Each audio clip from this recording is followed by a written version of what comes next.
ರಾಷ್ಟ್ರ ಪ್ರಶಸ್ತಿ ವಿಜೇತ ಮಲಯಾಳ ಖ್ಯಾತ ನಟ ಸಲೀಂ ಕುಮಾರ್ ಅವರು ಶನಿವಾರ ರಾತ್ರಿ ಕೊಚ್ಚಿಯ ಖಾಸಗಿ ಆಸ್ಪತ್ರೆಯಲ್ಲಿ ನಿಧನರಾಗಿದ್ದಾರೆ.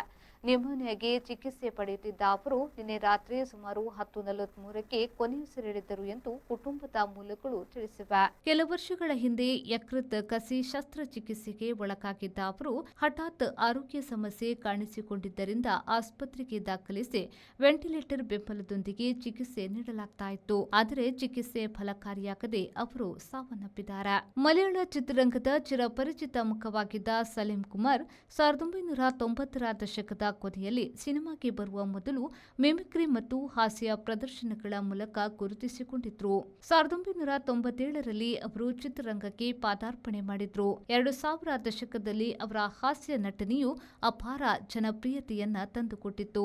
ಕೇವಲ ಕಾಮಿಡಿ ಪಾತ್ರಗಳಿಗೆ ಸೀಮಿತವಾಗದೆ ಅವರು ಅತ್ಯುತ್ತಮ ಪೋಷಕ ನಟನಾಗಿಯೂ ಗುರುತಿಸಿಕೊಂಡಿದ್ರು. ಅಜ್ಜನ್ ರಂಗತ್ ವೀಡು ಚಿತ್ರದ ನಟನೆಗಾಗಿ ಅವರಿಗೆ ಕೇರಳ ರಾಜ್ಯ ಚಲನಚಿತ್ರ ಪ್ರಶಸ್ತಿ ಲಭಿಸಿದೆ.